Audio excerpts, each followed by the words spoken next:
What if Theodore Roosevelt won in 1912? In our own timeline, Theodore Roosevelt was the vice president of William McKinley, but after his untimely death, he succeeded him as the 26th president of the United States and win the election of 1904. In 1908, Theodore didn't run and William Howard Taft became president. In 1912, Roosevelt once again didn't run, but after Taft got the Republican nomination, he ran as a third-party candidate under the Progressive Party, or Bull Moose Party. Democratic candidate Woodrow Wilson would win by a huge landslide of 435 votes from 40 out of 48 states, while Roosevelt only got 88 votes from 6 states and Taft got 8 from Vermont and Utah. What happened is that the Republican vote was split between Roosevelt and Taft, allowing Wilson to win many states he wouldn't have won in otherwise. If we combine the Taft and Roosevelt vote, we would have gotten thus alternate election result. The election of 1912 was important because it was just 2 years before the First World War and thus would shape the world as we know it. But what if that didn't happen? What if Theodore Roosevelt won in 1912? In this timeline, Theodore Roosevelt runs for the Republican Party and actually defeats incumbent William Howard Taft for the Republican nomination. Just like in our own timeline, he picks Governor Hiram Johnson as his running mate. In the election, he destroys Democratic Woodrow Wilson, who only carried the Deep South and Arizona and thus only got 152 electoral votes, while Roosevelt got 379 electoral votes. Roosevelt becomes the 28th president, becoming the second non-consecutive president after Grover Cleveland, and Hiram Johnson becomes the 28th vice president. Without a Republican split, Republicans win in the Colorado, Montana, and Oregon Senate race, thus giving them control over Senate. And without a split, Republicans win the House. Roosevelt would continue trust-busting, and from his party platform in OTL we can tell what policies he would enact during his presidency. These are mainly for workers and for the poor. These include insurance for the elderly, unemployed, and disabled, a national healthcare system, minimum wage for women, 8-hour workday, farm relief, or worker compensation for injuries. He also would legalize women's suffrage, increase voter participation in democracy, and reduce tariffs, and aggressive in terms of foreign policy, and the U.S. would construct 2 new battleships per year. This brings us perfectly to the year 1914 and the First World War. The war starts of not different from our own timeline until 1915, when Germany sinks the Lusitania. Unlike Wilson, Roosevelt would declare war on Germany, and soon American forces arrive in Europe. The first American forces meet the Germans in Verdun and would soon later start to push back the Germans. With less German forces in the east, the Brusilov offensive is much more successful. With the U.S. already having joined, Bulgaria doesn't join the Central Powers, but might later join the Entente. Germany and its allies are now getting pushed back on all sides, with the Ottoman Empire and Austria-Hungary being the first to surrender. Roosevelt decides to run for an unheard of third term in 1916, citing the war for this decision, and he would defeat Democratic champ Clark by a narrower margin than Wilson in 1912. Just 2 days after the election, the German monarchy was overthrown, and Germany surrendered another 2 days later. In the Treaty of Sevres, Russia annexes Ottoman Armenia, the British take Palestine, Transjordan, and Iraq, while France takes Syria, Mosul, and Cilicia. Italy gets a colony in Antalya, Konya, and Smyrna, and Bulgaria gets parts of East Thrace, which it got in the First Balkan War, but lost in the Second Balkan War. Russia did hope to finally get Constantinople, but with the rest of the Allies anxious of a too strong Russia, it was instead turned into an international zone between all of the Allies. The Ottoman Empire is diminished to a mere rump state, and if a Turkish independence war were to break out, it would be unlikely to succeed. In the Treaty of St. Germain and Laye and Triano, Russia annexes Galicia and Lodomeria and northern Bukovina, with the south and Transylvania going to Romania. Bulgaria got Macedonia from Serbia, but in exchange they got Bosnia and Croatia, forming Yugoslavia. Lastly, in this timeline, without a Battle of Caporetto, Italy gets everything it was promised by the Allies. So Austria keeps Czechia and Slovenia, while Hungary keeps Bačka, the Banat, and Slovakia. In the Treaty of Versailles, France annexes Alsace-Lorraine and the Saarland, with Russia annexing ethnic Polish lands from Germany, and Belgium getting Ypres and Malmedy. Germany does keep the Memeland and northern Schleswig and still loses its colonies to the United Kingdom, France, and Japan.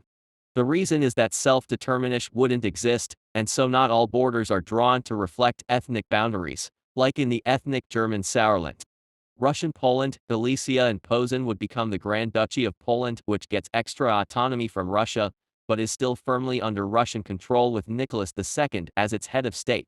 After the war, the Central Powers were weakened, but compared to our own timeline, Germany, Austria and Hungary got a better deal, while the Ottomans got a worse deal.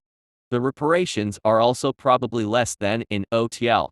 Lastly, the League of Nations still exists, but it is stronger than in our own timeline, able to enforce its will, and in this timeline Republicans who controlled Congress would be on board.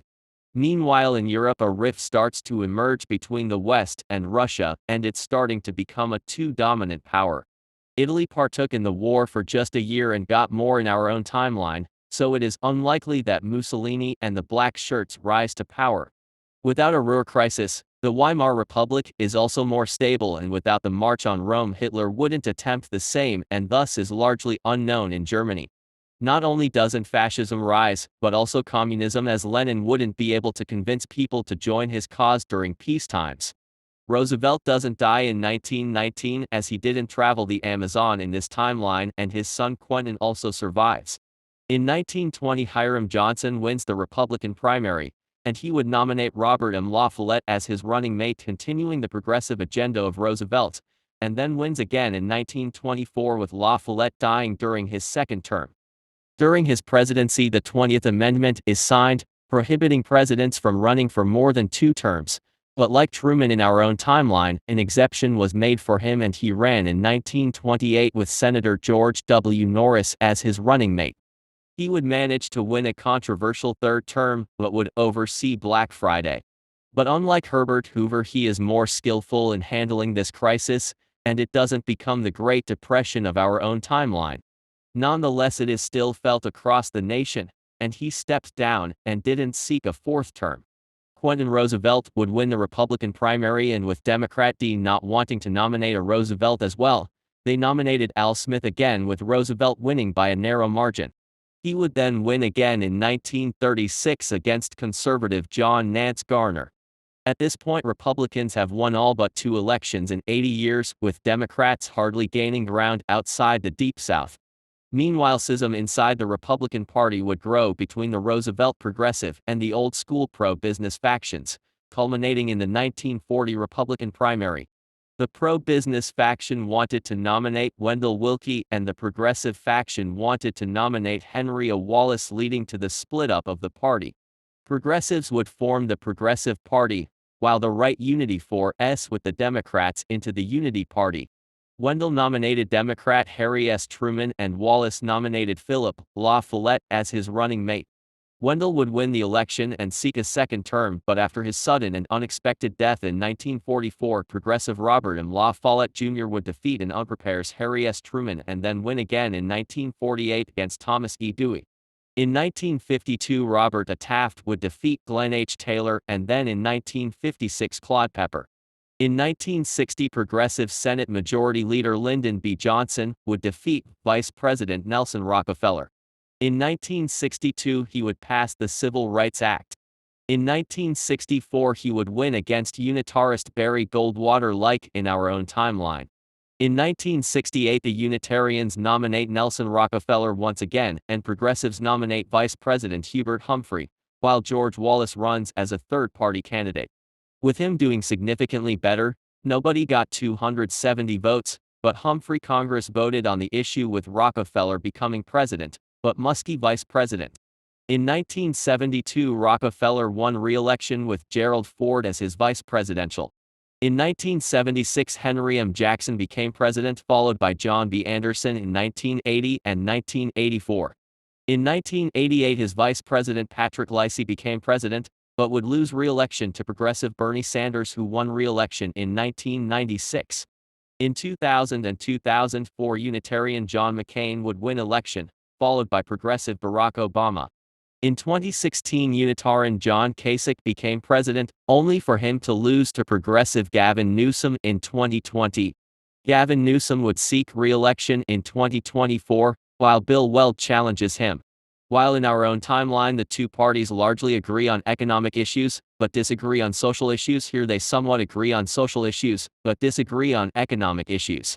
The United States is also more progressive and left-leaning in this timeline, while communism, fascism, and the Second World War are prevented.